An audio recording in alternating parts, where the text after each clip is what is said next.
Hello and welcome. Good morning, friends. Once again, I welcome you on the lecture series of course Elements of Machine Design. Today we are in the lecture number 6 of topic Selection of Anti-friction bearings in gears. In last 4 lectures, we have undergone regarding the introduction of bearing, classification of bearing, different properties of bearing materials, basic terminology regarding the bearing, selection of bearing from the manufacturing catalogs. In last lecture we have started the next bit of the chapter, that is the gears. In last lecture we have studied the introduction about the gear, what is meant by gear, what is the function of gear, why gears are preferred, or what are the advantages of the gear drives over the belt drives and rope drives. We have also studied how the gears are classified, what is the basis of classification of gears. Now in this lecture we will study regarding the determination of beam strength of gear, how the beam strength of gear is determined and what is the procedure for determining the beam strength of gear, and which equation is used for determining the beam strength of gear and how that equation is derived. So let's start. So beam strength of gear teeth. We will start with the definition of the beam strength of gear teeth. Beam strength of a gear teeth is nothing but the ability of the gear tooth to carry the tangential load. In simple language, is the ability of the gear tooth. This is the tooth of the gear shown in diagram, and this is the tangential load which is acting on the tooth of the gear. To bear this tangential load, to carry this tangential load, or to ability to carry this tangential load on the tooth surface of the gear is known as the beam strength of the gear. And this beam strength of the gear is given by the Lewis equation. So in this lecture we will see how this Lewis equation is formed, or how this Lewis equation is determined or derived.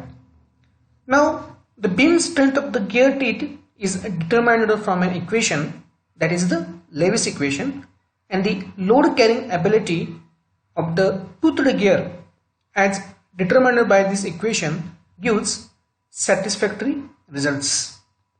Now while determining the beam strength of gear, while deriving this equation, that is the Lewis equation, the scientist Lewis has assumed some assumptions. We need to understand these assumptions. What assumptions has been assumed by this Lewis? Now first assumption that he assumed that the load is being transmitted from one gear to another. It is all given and taken by one tooth. As the load is transmitted, or as the power is transmitted from one gear to another gear, we know that the two gears are in engagement with each other. Means tooth of one gear is in engagement with, or is in meshing with, tooth of another gear. Means while transmitting power, the tooth of one gear comes in contact with tooth of another gear. So while transmitting power, the tooth of one gear transmits, or what we can say exerts, a load on tooth of another gear. So this is the first assumption, that load is transmitted by the one tooth, or this load is taken by the one tooth, because it is not always safe to assume that the load is distributed among the several tooths. When contact begins, means when one tooth comes in contact with another tooth, we are discussing about a single tooth of a gear. When one tooth of driver comes in contact with one tooth of follower or gear and pinion, the load is assumed to be at the end of the driven teeth, and as contact goes on increasing, it is at the end of the driving teeth. Means when contact begins, then it is assumed that the load is at the end of the driven teeth. जिसको हम driven कर रहे हैं उस teeth पर पहले load होता है when contact begins, and as contact progress it is assumed that now the load is transmitted to the driver tooth. This may not be true when number of teeth in a pair of mating gears is large, because the load may be distributed among several teeth. But it is almost certain that at some time during the contact of teeth, the proper distribution of load does not exist, and one tooth must transmit the full load. In any pair of gears having unlike number of teeth, means if the two gears are in contact with each other, and if the teeth of one gear is not same as the teeth of another gear, that is unlike number of teeth means different number of teeth, the gear which have the lesser number of teeth is known as the pinion, and that will be the weaker, because the tendency towards undercutting of the teeth becomes more pronounced in gears as the number of teeth becomes smaller. As the number of teeth goes on decreasing, that gear will go on becoming weaker. So we have to design a gear by considering the weaker element, that is the pinion element. So it is always a practice that gears are, or spur gear is designed on the basis of selecting pinion as the weaker section, and by considering this weaker section we are designing the gears. This is not the topic of discussion, but we have to focus on how the load is transmitted from one tooth of a gear to the another tooth of a gear. Now, for determination of beam strength of gear, consider a tooth as shown in a diagram. This is one of the tooth of a gear is shown in a diagram. This is the tooth. This is the width of the tooth, which is shown by small b. This is the thickness of tooth, which is shown by small t, and this is the height of the tooth. Now this is treated as the baseline here, and it is considered as a cantilever. You have undergone the different types of the beams in strength of material. Now this tooth, we have taken one tooth for analysis. We have taken one tooth of a gear for analysis. Now this is the engagement point of the tooth. This is the base point of the tooth, which is in contact with toothed wheel or circular wheel. This is the base, and this is the height of the tooth, which is shown by this. It will act as a parabola. It is shown by ABC. It will act as a parabola. So this is one tooth is considered for the analysis of the gear tooth, or to determine the beam strength of the gear. So BC will act as the base of the tooth. This is the height of the tooth. Now this is the tangential load which is acting on the tooth. This is the radial load which is acting on the tooth, and this is the normal tangent to the base circle. This is the tangent to the base circle. This is the base circle, and this is the tangent to the base circle. This is the tooth profile. This whole is the tooth profile.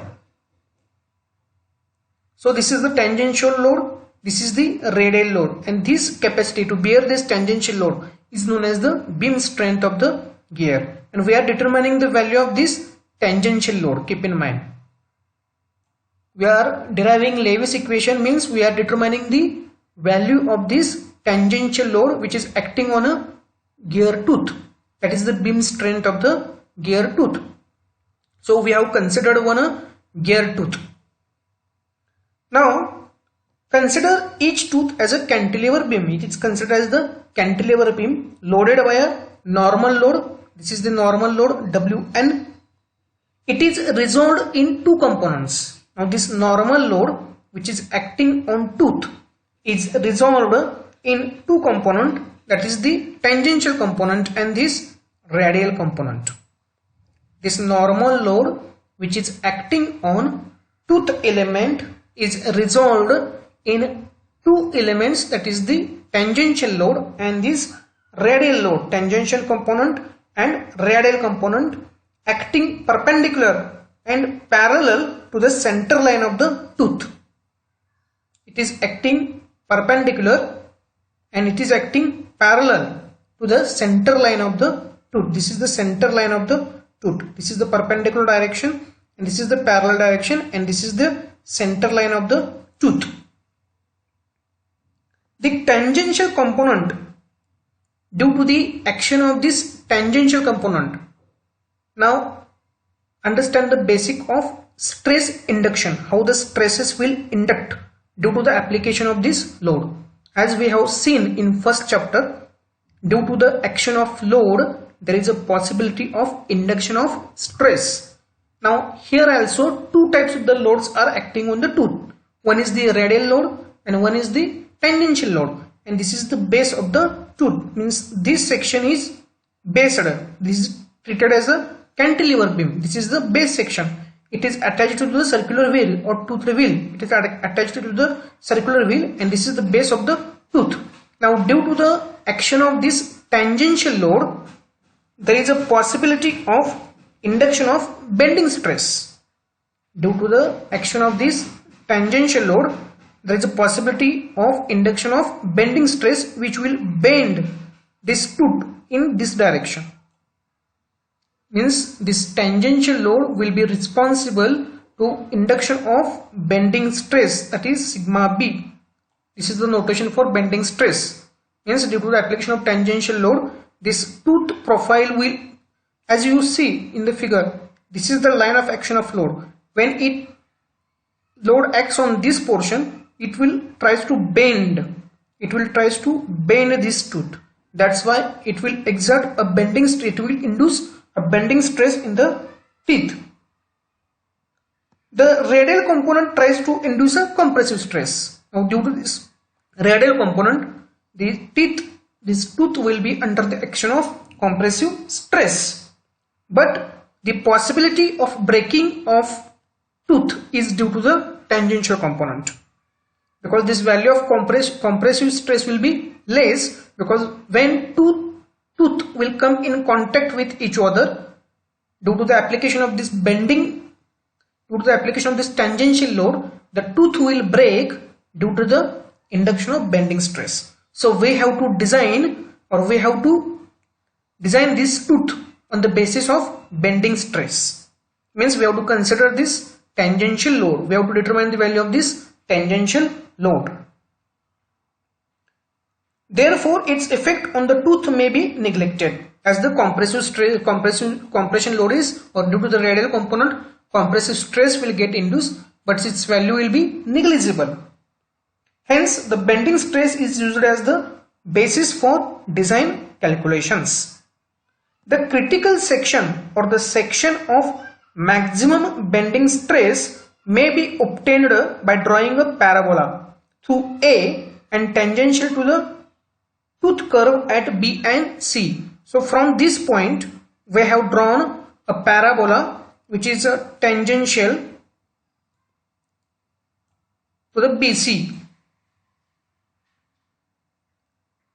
This parabola, as shown in diagram, outlines a beam strength of the gear. That is, if the teeth are shaped like a parabola. Now this is the shape of the tooth. We have considered this parabola, front portion of the tooth. This is the shape of the tooth like a parabola. It will have the same stress at the sections, but the tooth is larger than the parabola at every section except BC. Now here the tooth is larger, its thickness is more as compared to this parabella. Therefore, we conclude that the section BC is the section of maximum stress. In this section, the maximum bending stress will get induced because this is the base section, and due to the application of tangential load, this tooth will try to break at this point BC. That's why this BC will be the maximum stress induction section. Means in this section,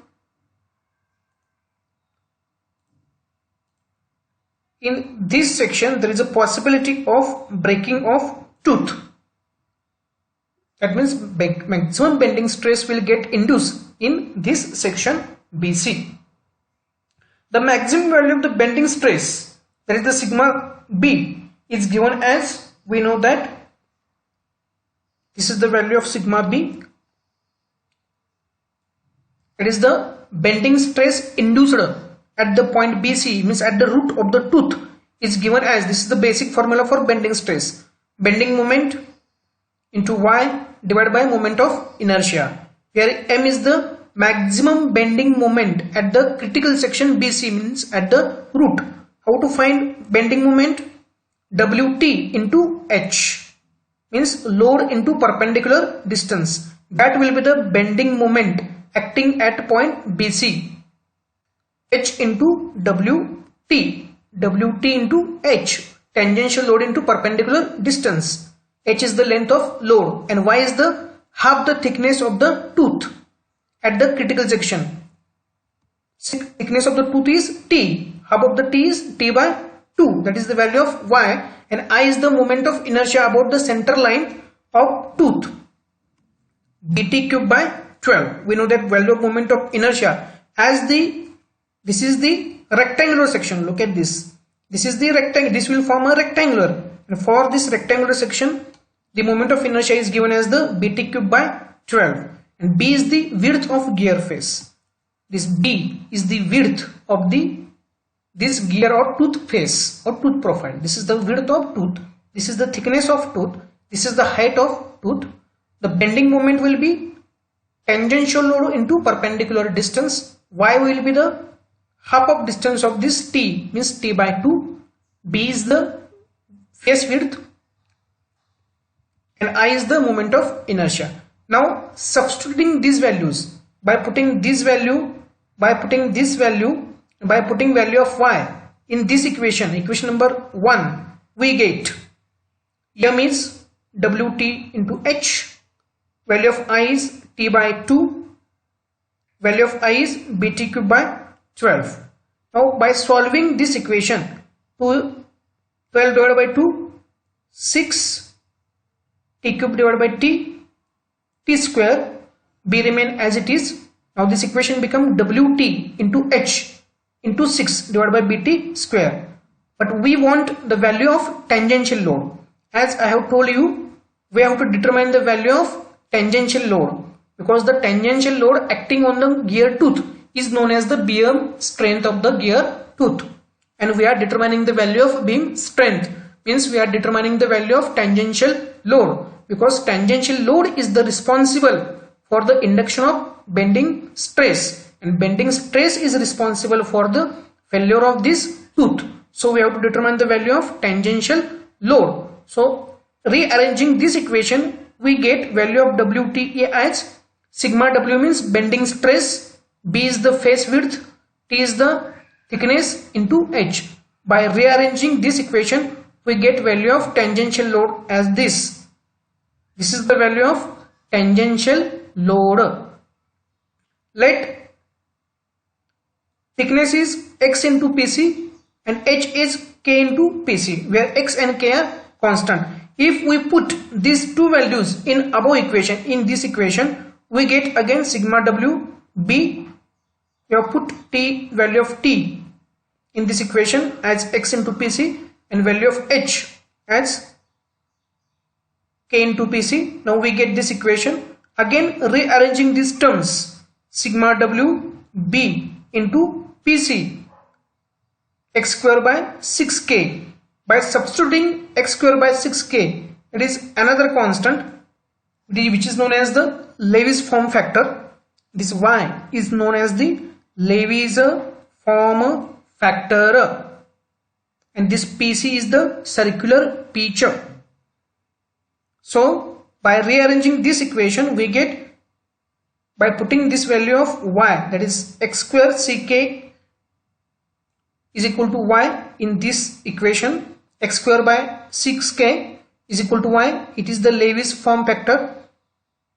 If we put this value in this equation, we get sigma W, that is the bending stress, into B phase width, PC circular pitch into Y, where PC circular pitch is equal to pi into module.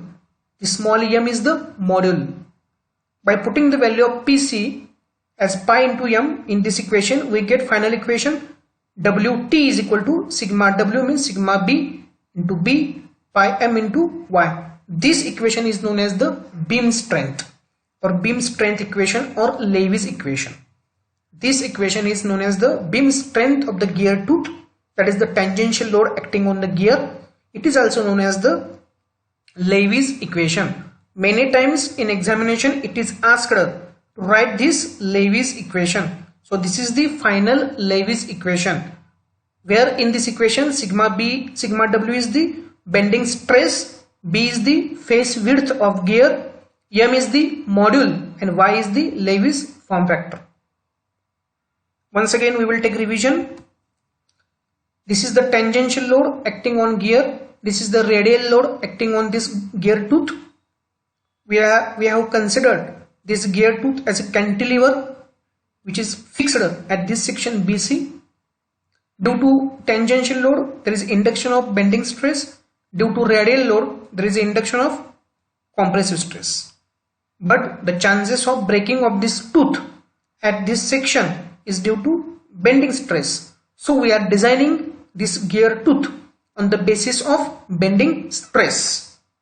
So the basic equation of bending stress, M bending moment into Y divided by moment of inertia, where maximum bending moment will occur at the BC, at the root section, which is given by load, tangential load into perpendicular distance, Wt into H. Y is the thickness by 2, half the thickness of the tooth, BC, T by 2. I is the moment of inertia at the center line of the tooth, Bt cube by 12, as it will be the rectangular section, so it will be Bt cube by 12, and B is the width of gear face. By putting this value, that is M, value of Y and value of I in this equation, we get this equation. By rearranging this equation, cancelling these terms, we get this equation. We want the value of tangential load. By rearranging in terms of tangential load, Wt is equal to, we get this equation. Now we are just putting the constant, that is thickness is equal to x into PC circular pitch, and h height of the gear tooth as k into PC circular pitch, because these two values will going to become constant because there is a no change in t. Thickness तो change नहीं होगा gear का, वो तो वैसा ही रहने वाला है. There will be no change in the thickness of gear tooth and there will be no change in the height of the gear tooth. When two gear tooths will be in contact with each other, there will be no change in thickness of gear tooth, there will be no change in height of gear tooth. That's why we can introduce constant. So we have introduced two constant x and this k. Now t is equal to x into PC circular pitch, h is equal to k into PC circular. These both are constant because there is no change in t and h. So by putting this value t and by putting this value h, we get the equation, and we are just rearranging this equation. We are just taking this out, x square by ck into PC, this PC get cancelled. So by putting this value x square by ck as a Levy's form factor, the Levy's has assumed one form factor. We are taking this form factor, we are substituting these values because 6 is constant, k is constant, x is constant. So y is also will be treated as the constant. By putting this equation sigma w into b into pc into y, but pc is the circular pitch. The circular pitch is given as pi into m. By putting this value, we get the final equation sigma w into B into pi into M into Y, where sigma W is the bending stress induced in tooth, B is the face width of tooth, M is the module, gear module, and Y is the Lewis form factor. So this is the final equation for beam strength of gear. It is also known as the Lewis equation. So this is regarding the beam strength of the gear, that is the ability of the gear tooth to absorb the tangential load or to carry the tangential load. Thank you.